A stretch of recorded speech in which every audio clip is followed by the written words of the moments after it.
ഏവർക്കും ഐതിഹ്യ കഥകളിലേക്ക് സ്വാഗതം. നമ്മൾ ഇന്നലെ പറഞ്ഞു നിർത്തിയത് പറയിപ്പറ്റ പന്തിരുകുലത്തിലെ വരരുചിയുടെ ജീവിതവും അദ്ദേഹത്തിൻ്റെ മകനായ അഗ്നിഹോത്രിയുടെ ജീവിതം വരെ നമ്മൾ പറഞ്ഞിരുന്നുള്ളൂ. ബാക്കി മക്കളുടെ കഥ ഇന്ന് പറയാമെന്നാണ് ഞാൻ പറഞ്ഞിരുന്നത്. അപ്പം നമുക്ക് നോക്കാം. വരരുചിക്ക് 12 മക്കളാണ് ഉണ്ടായിരുന്നത്. അവർ മേളത്തോർ അഗ്നിഹോത്രി, രചകൻ, ഉളിയന്നൂർ പെരുന്തച്ചൻ, വള്ളോൻ, വടുതല നായർ, കാരയ്ക്കലമ്മ, ഉപ്പുകറ്റൻ, തിരുവരങ്കം പാണനാർ, നാറാണത്ത് ഭ്രാന്തൻ, അകവൂർ ചാത്തൻ, പാക്കനാർ, വായില കുന്നിലപ്പൻ. ഇങ്ങനെയാണ്. ഇതിൽ അഗ്നിഹോത്രിയുടെ കഥയാണ് ഇന്നലെ പറഞ്ഞത്. ഇന്ന് നാറാണത്ത് ഭ്രാന്തൻ്റെ കഥയിൽ നിന്ന് തുടങ്ങാം. നാറാണത്ത് ഭ്രാന്തൻ്റെ ദിവ്യത്വങ്ങൾ പറഞ്ഞാൽ വളരെയുണ്ട്. അദ്ദേഹത്തിൻ്റെ പതിവായിട്ടുള്ള പ്രവൃത്തി വലിയ കല്ലുകൾ ഉരുട്ടി മലയുടെ മുകളിൽ കൊണ്ടു ചെല്ലുകയും മുകളിലാകുമ്പോൾ കൈവിടുകയും കല്ല് സ്വയമേവ കീഴ്പോട്ട് ഉരുണ്ടു പോകുന്നത് കണ്ട് കൈകൊട്ടിച്ചിരിക്കുകയുമാണ്. ഇദ്ദേഹത്തിൻ്റെ ഉപജീവനം ഭിക്ഷയെടുത്ത് തന്നെയായിരുന്നു. കയ്യിൽ ഒരു ചെമ്പ് പാത്രവും ഉണ്ട്. ഭിക്ഷ യാചിച്ച് അന്നന്ന് കിട്ടുന്ന അരി മുഴുവനും വൈകുന്നേരമാവുമ്പോൾ എവിടെ എത്തുന്നുവോ അവിടെ വെച്ച് സ്വയം പാകം ചെയ്ത് ഭക്ഷിക്കും. സ്വയം പാക ഭക്ഷണമല്ലാതെ പതിവില്ല. അത് ഒരു നേരമേ ഉള്ളു താനും. ഊണ് കഴിഞ്ഞാൽ അവിടെ തന്നെ കിടക്കും. നേരം വെളുത്താൽ പുറപ്പെടും. ഉച്ചവരെ കല്ലുമലയിൽ കയറ്റുകയായി. പിന്നെ ഭിക്ഷ യാചിക്കും. ഇങ്ങനെയൊക്കെയാണ് അദ്ദേഹത്തിൻ്റെ ദിനചര്യ. അങ്ങനെ ഇരിക്കുമ്പോൾ ഒരു ദിവസം വൈകുന്നേരമായപ്പോൾ ഇദ്ദേഹം ഒരു ശ്മശാനത്തിൽ ചെന്നു ചേർന്നു. അത് ഒരു ശവദാഹം കഴിച്ച് ജനങ്ങളെല്ലാം പോയ ഉടനെ ആയിരുന്നതിനാൽ അവിടെ ധാരാളം തീയും മുറിക്കൊള്ളിയും ഉണ്ടായിരുന്നു. ഇത് കണ്ട് നാറാണത്ത് ഭ്രാന്തൻ സ്വയം പാകത്തിന് ഇവിടെ തന്നെ തരം എന്ന് നിശ്ചയിച്ച് 3 കല്ലെടുത്ത് ആ പട്ടടയുടെ ഒരറ്റത്ത് തന്നെ അടുപ്പ് കൂട്ടി. അടുക്കലുള്ള നദിയിൽ ചെന്ന് വെള്ളവും കൊണ്ടുവന്ന് അരിയും വെള്ളവും ഒരുമിച്ച് തന്നെ ആ ചെമ്പ് പാത്രത്തിൽ അടുപ്പത്ത് വെച്ച് കുറേ തീക്കനലും നീക്കിക്കൂട്ടി. മുറിക്കൊള്ളികളും പെറുക്കി അടുപ്പിലിട്ടു. ഇടതു കാലിന്മേൽ കുറച്ച് മന്തുള്ളതിനാൽ ആ കാല് വലിച്ച് അടുപ്പ് കല്ലിന്മേൽ വെച്ച് തീയും കാഞ്ഞ് മൂളിപ്പാട്ടും പാടി കുറേശ്ശെ ഉറക്കവും തൂങ്ങി ആടി ആടി അങ്ങനെ ഇരുന്നു. മഞ്ഞുകാലമായതിനാൽ തീ കായാൻ നല്ല രസമുണ്ടായിരുന്നു. അങ്ങനെയിരുന്നു നേരം ഒരു യാമം കഴിഞ്ഞപ്പോഴേക്കും ഭൂതപ്രേത പിശാചുക്കളോടുകൂടി ആർത്ത് തിമിർത്ത് ചുടല ഭദ്രകാളിയുടെ വരവായി. അവരുടെ അട്ടഹാസങ്ങളും അലർച്ചകളുമൊക്കെ കേട്ടിട്ടും നാറാണത്ത് ഭ്രാന്തന് ഒരു കുലുക്കവും ഉണ്ടായില്ല. അവരെല്ലാവരും അടുത്ത് വന്നപ്പോൾ പണ്ടെങ്ങുമില്ലാത്ത വിധം അവിടെ ഒരു മനുഷ്യൻ ഇരിക്കുന്ന കണ്ടിട്ട്, ആരാണ് അവിടെ വന്നിരിക്കുന്നത്, വേഗത്തിൽ എണീറ്റ് പോകണം എന്ന് പറഞ്ഞു. ഇത് കേട്ട നാറാണത്ത് ഭ്രാന്തൻ പറഞ്ഞു, നിങ്ങൾക്ക് കണ്ണില്ലേ? ഇവിടെ ഇരിക്കുന്നത് ആരാണെന്ന് കണ്ടുകൂടുന്നുണ്ടോ? ഞാനൊരു മനുഷ്യനാണ്. ഇപ്പോൾ പോവാൻ ഭാവമില്ല. ഇല്ലേ? എന്നാൽ ഞങ്ങൾ നിന്നെ പേടിപ്പിക്കും, അവർ പറഞ്ഞു. നിങ്ങൾ പേടിപ്പിച്ചാൽ ഞാൻ പേടിച്ചില്ലെങ്കിലോ? ഞങ്ങൾ പേടിപ്പിച്ചാൽ പേടിക്കാതെ അങ്ങനെ ആരെങ്കിലും ഉണ്ടോ? ഭദ്രകാളി ചോദിച്ചു. ആവോ, ഒന്ന് പരീക്ഷിച്ചു നോക്കുവിൻ, എന്നാൽ അറിയാമല്ലോ എന്ന് ഭ്രാന്തൻ മറുപടിയും പറഞ്ഞു. ഇത് കേട്ടപ്പോൾ അവർക്ക് കോപം സഹിക്കവയ്യാതായിട്ട് എല്ലാവരും കൂടി തീക്കട്ട പോലെയിരിക്കുന്ന ആ കണ്ണുകൾ തുറിച്ചു മിഴിച്ചും രക്തവർണ്ണങ്ങളായി ആയുധങ്ങളായിട്ടിരിക്കുന്ന നാവുകളെ വളച്ചു പിടിച്ചും ചന്ദ്രക്കല പോലെ വളഞ്ഞ വലിയ ദംഷ്ട്രങ്ങളെയും പല്ലുകളെയും പുറത്തേക്ക് തള്ളിച്ചും വലിയ അട്ടഹാസത്തോടു കൂടിയും നാറാണത്ത് ഭ്രാന്തനെ പേടിപ്പിക്കാനായിട്ട് അദ്ദേഹത്തിൻ്റെ നേരെ പാഞ്ഞു ചെന്നു. അദ്ദേഹം ഇത് കണ്ടിട്ട് യാതൊരു കൂസലും കൂടാതെ ചിരിച്ചുകൊണ്ട് അവിടെ ഇരുന്നു. ലെവലേശം പേടിച്ചില്ല. അപ്പോൾ ചുടല ഭദ്രകാളിയും ഭൂതങ്ങളുമെല്ലാം ലജ്ജ സഹിക്കവയ്യാതെ മുഖം താഴ്ത്തിക്കൊണ്ട് നിന്നു. എന്താ, പേടിപ്പിച്ചു കഴിഞ്ഞുവോ? ഭ്രാന്തൻ ചോദിച്ചു. അല്ലയോ മഹാനുഭാവ, അങ്ങ് ഒരു സാധാരണ മനുഷ്യനാണെന്ന് വിചാരിച്ച് ഇങ്ങനെ പറയുകയും പ്രവർത്തിക്കുകയും ചെയ്തതാണ്. അവിടുന്ന് സാമാന്യനല്ലെന്ന് ഞങ്ങൾക്കിപ്പോൾ മനസ്സിലായി. അതിനാൽ ഇതാ ഞങ്ങൾ അപേക്ഷിക്കുന്നു, അവിടുന്ന് കൃപയുണ്ടായി ഇവിടെ നിന്ന് മാറിത്തരണം. ഞങ്ങൾ ഈ ചുടലയിൽ നൃത്തം ചെയ്യാനായി വന്നിരിക്കുകയാണ്, ഭദ്രകാളി പറഞ്ഞു. നിങ്ങൾ അവിടെ ഒരറ്റത്ത് നൃത്തം വെച്ചോളിൻ, അതിന് ഞാൻ പോകണമെന്നുണ്ടോ? ഭ്രാന്തൻ ചോദിച്ചു. മനുഷ്യർ കാണുകയെ ഞങ്ങൾക്ക് നൃത്തം ചെയ്യുക വിഹിതമല്ല, അതിനാലാണ് ഇങ്ങനെ അപേക്ഷിക്കുന്നത്. എന്നാൽ നൃത്തം നാളെ മതി. എത്ര അപേക്ഷിച്ചാലും ഇന്ന് ഞാൻ ഇവിടെ നിന്ന് പോവുകയില്ല, ഭദ്രകാളി പറഞ്ഞു. നൃത്തം നാളെ ആയാൽ പോരാ, ഇന്നാണ് പതിവ്. എന്നാൽ പതിവ് പോലെ ആവട്ടെ, ഞാൻ പോയിട്ടുണ്ടാവുകയില്ല. എനിക്കും ചില പതിവുകളുണ്ട്. തീയും വെള്ളവും കിട്ടുന്ന ദിക്കിൽ അരി വയ്ക്കുക, അരി വയ്ക്കുന്ന ദിക്കിൽ ഉണ്ണുക, ഉണ്ണുന്ന ദിക്കിൽ കിടക്കുക, ഇങ്ങനെയാണ് നമ്മുടെ പതിവ്. അതും വ്യത്യാസപ്പെടുത്തുകയില്ല, നാറാണത്ത് ഭ്രാന്തൻ പറഞ്ഞു. ഒരു വിധത്തിലും ഇദ്ദേഹം ഒഴിഞ്ഞു പോവുകയില്ലെന്ന് തീർച്ചയായപ്പോൾ ഭദ്രകാളി, അല്ലയോ മഹാനുഭാവ, അവിടുന്ന് ഒരു വിധത്തിലും സമ്മതിക്കായകയാൽ ഞങ്ങൾ തന്നെ ഒഴിഞ്ഞു വെക്കൊള്ളാമെന്ന് നിശ്ചയിച്ചു. എന്നാൽ മനുഷ്യനെ നേരിട്ട് കണ്ടുമുട്ടിപ്പോയാൽ അവരെ ശപിക്കുകയോ അനുഗ്രഹിക്കുകയോ ഒന്നും ചെയ്യാതെ പോവാൻ പാടില്ല. ദിവ്യനായിരിക്കുന്ന അങ്ങേ ഞങ്ങൾ ശപിക്കണമെന്ന് വിചാരിക്കുന്നില്ല, അനുഗ്രഹിക്കണമെന്നാണ് ഞങ്ങളുടെ വിചാരം. അതിനാൽ അവിടേക്ക് ആഗ്രഹമുള്ളത് എന്താണെന്ന് പറഞ്ഞാലും എന്ന് പറഞ്ഞു. ഇത് കേട്ട് നാറാണത്ത് ഭ്രാന്തൻ പറഞ്ഞു, എനിക്ക് നിങ്ങളുടെ അനുഗ്രഹമൊന്നും വേണ്ട, നിങ്ങൾ പൊയ്ക്കൊള്ളിൻ, എനിക്ക് ചോറ് കാലമായിരിക്കുന്നു, ഞാൻ ഉണ്ണട്ടെ. അയ്യോ, അവിടുന്ന് അങ്ങനെ പറയരുത്. ദയവുണ്ടായി എന്തെങ്കിലും ഒരു വരം ഞങ്ങളോട് വാങ്ങണം, അല്ലാതെ ഞങ്ങൾക്ക് ഇവിടെ നിന്ന് പോവാൻ നിവൃത്തിയില്ല, ചുടലഭദ്രകാളി പറഞ്ഞു. നാശം, ഇതൊരു ഉപദ്രവമായിട്ട് തീർന്നല്ലോ. ആട്ടെ, എന്നാൽ വല്ലതും ഒരു വരം വാങ്ങിച്ചേക്കാം. ഞാൻ എന്ന് മരിക്കുമെന്ന് നിങ്ങൾക്കറിയാമോ? ഭ്രാന്തൻ ചോദിച്ചു. ഓ, ഇനി 36 സംവത്സരവും 6 മാസവും 12 ദിവസവും 5 നാഴികയും 3 വിനാഴികയും കഴിയുമ്പോൾ നിങ്ങൾ മരിക്കും. ഓ, എന്നാൽ അതുകൂടാതെ ഒരു ദിവസം കൂടി എനിക്ക് ജീവിച്ചിരുന്നാൽ കൊള്ളാമെന്ന് ആഗ്രഹമുണ്ട്. അങ്ങനെ അനുഗ്രഹിക്കണം, നാറാണത്ത് ഭ്രാന്തൻ പറഞ്ഞു. അത് ഞങ്ങൾ വിചാരിച്ചാൽ കഴിയില്ല. ഒരു ദിവസമെന്നല്ല, ഒരു മാത്ര സമയം കൂടി ആയുസ് തരാൻ ഞങ്ങൾക്ക് ശക്തിയില്ല, ഭദ്രകാളിയും പറഞ്ഞു. എന്നാൽ അത് വേണ്ട, നിങ്ങൾ പറഞ്ഞതിൻ്റെ തലേ ദിവസം ഞാൻ മരിച്ചാലും മതി, അങ്ങനെ അനുഗ്രഹിക്കുവേൻ. ഇത് കേട്ട ഭദ്രകാളി, അതും ഞങ്ങൾക്ക് നിവൃത്തിയില്ല. എന്നാൽ നിങ്ങളുടെ അനുഗ്രഹം എനിക്കെന്തിനാണ്? നിങ്ങൾ വിചാരിച്ചാൽ ഒന്നും ചെയ്യാൻ കഴിയില്ലെന്ന് എനിക്കറിയാം. അതാണ് ആദ്യമേ എനിക്ക് നിങ്ങളുടെ അനുഗ്രഹമൊന്നും വേണ്ടെന്ന് ഞാൻ പറഞ്ഞത്, ഭ്രാന്തൻ പറഞ്ഞു. അവിടുന്ന് കൃപയുണ്ടായി ഞങ്ങൾ വിചാരിച്ചാൽ കഴിയുന്നതായ ഒരു വരത്തെ വരിക്കണം, ഭദ്രകാളി പറഞ്ഞു. ഭ്രാന്തൻ, എന്നാൽ ആവട്ടെ, ഈ ശനികൾ ഇവിടെ നിന്ന് ഒഴിഞ്ഞു പോകണമല്ലോ. എൻ്റെ ഈ ഇടത്തുകാലിന്മേലുള്ള മന്ത് വലത്തുകാലിന്മേലാവാൻ അനുഗ്രഹിച്ചിട്ട് പൊയ്ക്കൊള്ളുവീൻ. ഇത് നിങ്ങൾ വിചാരിച്ചാൽ കഴിയും. ഇത് കേട്ട് ചുടല ഭദ്രകാളിയും മറ്റും സന്തോഷിച്ച് അപ്രകാരം അനുഗ്രഹിച്ചിട്ട് മറഞ്ഞുപോയി. അനുഗ്രഹപ്രകാരം മന്ത് വലത്തുകാലിന്മേലാവുകയും ചെയ്തു. നാറാണത്ത് ഭ്രാന്തൻ ഊണും കഴിച്ച് അവിടെ തന്നെ കിടന്നുറങ്ങി. അരുണോദയമായപ്പോൾ എണീറ്റ് കല്ല് പിടിക്കാൻ പോവുകയും ചെയ്തു.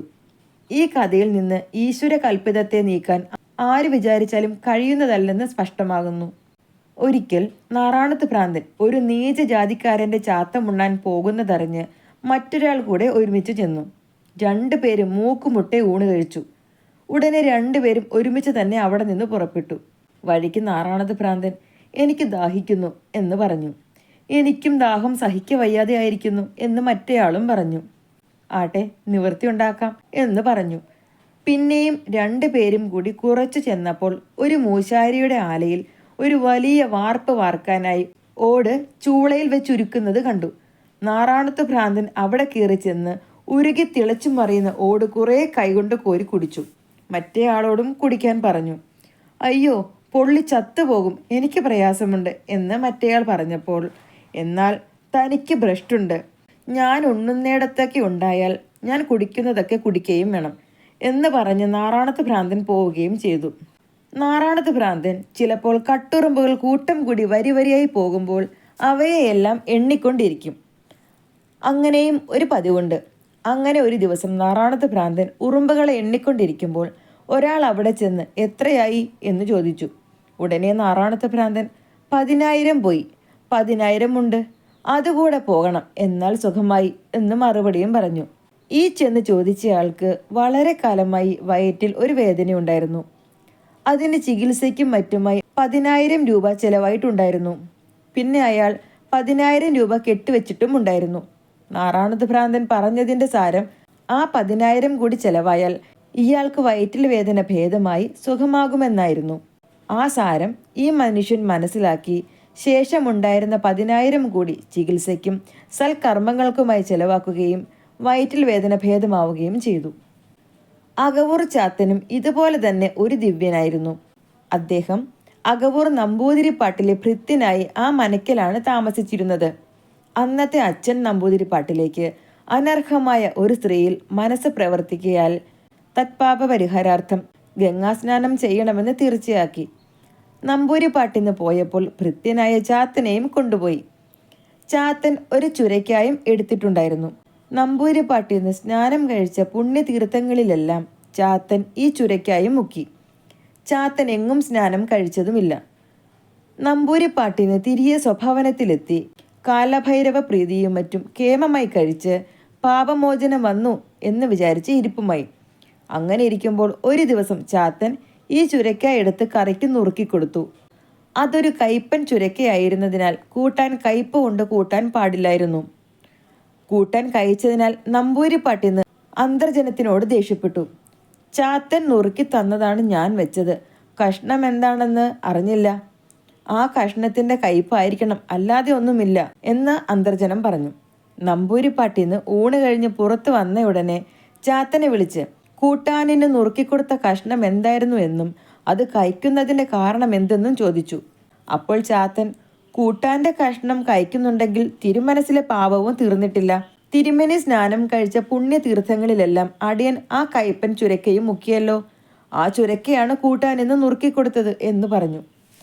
ഇത് കേട്ടപ്പോൾ ചാത്തൻ തന്നെ പരിഹസിക്കാനായിട്ടാണ് ചുരക്ക മുക്കിക്കൊണ്ടുവന്നതെന്ന് മനസ്സിലാകിയാൽ നമ്പൂതിരിപ്പാട്ടിലെ കോപം അശേഷം പോയി എന്ന് തന്നെയല്ല, വളരെ ലജ്ജയും ഉണ്ടായി. തൻ്റെ പാപം തീർന്നിട്ടില്ലെന്ന് സ്വയമേവ നമ്പൂതിരിപ്പാട്ടിന്ന് സമ്മതിച്ചു.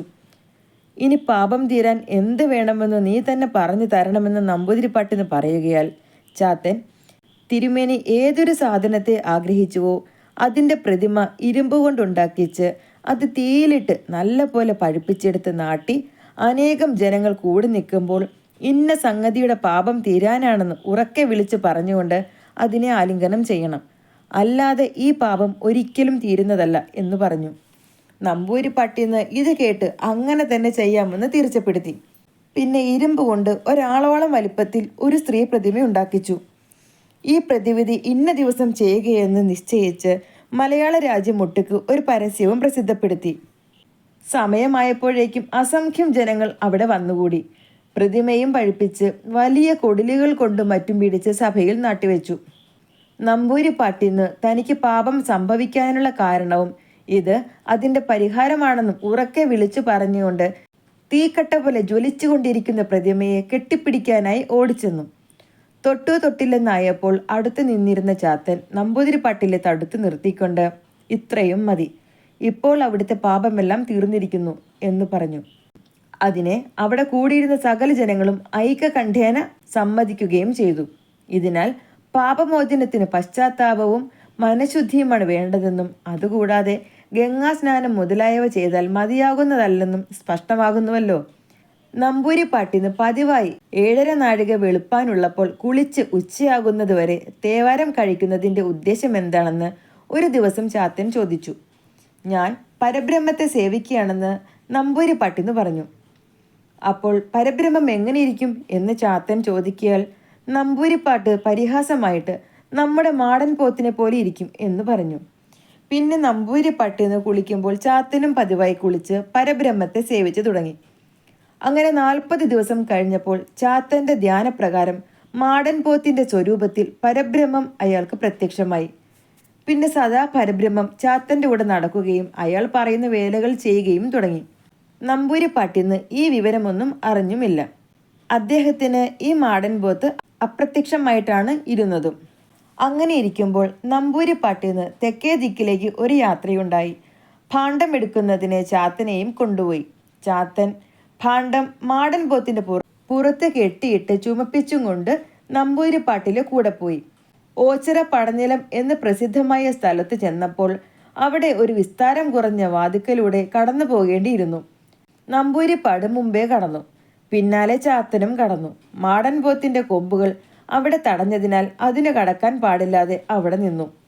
അപ്പോൾ ചാത്തൻ തിരിഞ്ഞു നിന്ന് ചരിച്ചു കടത്തു എന്ന് പറഞ്ഞു. നമ്പൂതിരിപ്പാട് ഇത് കേട്ട് തിരിഞ്ഞു നോക്കിയപ്പോൾ മാടൻ പോത്തിനെ അദ്ദേഹത്തിന് കാണാൻ പാടില്ലാതിരുന്നതിനാൽ, നീ ആരോടാണ് പറയുന്നത് എന്ന് ചോദിച്ചു. നമ്മുടെ മാടൻ പോത്തിനോട് എന്ന് ചാത്തൻ മറുപടിയും പറഞ്ഞു. മാടൻ പോത്ത് എവിടെ? ഏത് മാടൻ പോത്ത്? നമ്പൂതിരിപ്പാട് ചോദിച്ചു. ഇതാ നിൽക്കുന്നു, അവിടുന്ന് കാണുന്നില്ലേ? തിരുമനസിലെ കൽപ്പന പ്രകാരം അടിയൻ സേവിച്ച് പ്രത്യക്ഷമാക്കിയ മാടൻ പോത്താണിത്, ചാത്തൻ പറഞ്ഞു. ഇത് കേട്ട് നമ്പൂതിരിപ്പാട് ചാത്തനെ തൊട്ടും കൊണ്ട് നോക്കിയപ്പോൾ മാടൻ പോത്തിന്റെ ആകൃതിയിൽ പ്രത്യക്ഷമായിരിക്കുന്ന പരബ്രഹ്മത്തെ കണ്ടു. നമ്പൂതിരിപ്പാട് പറഞ്ഞു, എന്നേക്കാൾ ഭക്തി നിനക്ക് തന്നെയാണ്, അതിനാൽ ഞാൻ നിന്നെയും വന്ദിക്കുന്നു എന്ന് പറഞ്ഞ് ചാത്തനെ നമസ്കരിച്ചു. ഉടനെ മാടൻ പോത്ത് അവിടെ തന്നെ ഭൂമിയിൽ താണുപോയി. അടിയൻ്റെ മാടൻ പോത്തില്ലാതെ അടിയൻ വരികയില്ല എന്ന് പറഞ്ഞ് ചാത്തനും അവിടെ ഇരിപ്പായി. എനിക്കിനി എന്താണ് ഗതി എന്ന് നമ്പൂതിരിപ്പാട് ചോദിച്ചു. അപ്പോൾ ചാത്തൻ, മേൽപോട്ട് കയറാൻ നൂലുണ്ടല്ലോ, അത് പിടിച്ച് കീറിക്കൊള്ളണം എന്ന് പറഞ്ഞു. അതിൻ്റെ സാരം വേദം കൊണ്ട് മോക്ഷത്തെ പ്രാപിച്ചു കൊള്ളണമെന്നാണെന്ന് മനസ്സിലാക്കി നമ്പൂതിരിപ്പാട് ചാത്തനെ വിട്ട് വിഷാദത്തോടു കൂടി പോവുകയും ചെയ്തു. ചാത്തൻ പിന്നെയും കുറഞ്ഞൊരു കാലം പരബ്രഹ്മത്തെയും ധ്യാനിച്ചുകൊണ്ട് അവിടെ ഇരുന്നു. ഒടുക്കം ആണ്ടുതോറും പതിവുള്ള പടയിൽ ചേർന്ന് മരിച്ച് സായുജ്യം പ്രാപിക്കുകയും ചെയ്തു. ഇത്രയും നേരം കഥ കേട്ട എല്ലാവർക്കും എൻ്റെ നന്ദി. ഇനി ബാക്കിയുള്ളവരുടെ കഥ നമുക്ക് നാളെ മറ്റൊരു കഥയെ കേൾക്കാം. എന്നും പറയുന്ന പോലെ നിങ്ങൾക്ക് ഇഷ്ടമായാൽ ലൈക്ക് ചെയ്യാനും ഷെയർ ചെയ്യാനും സബ്സ്ക്രൈബ് ചെയ്യാനും മറക്കരുത്.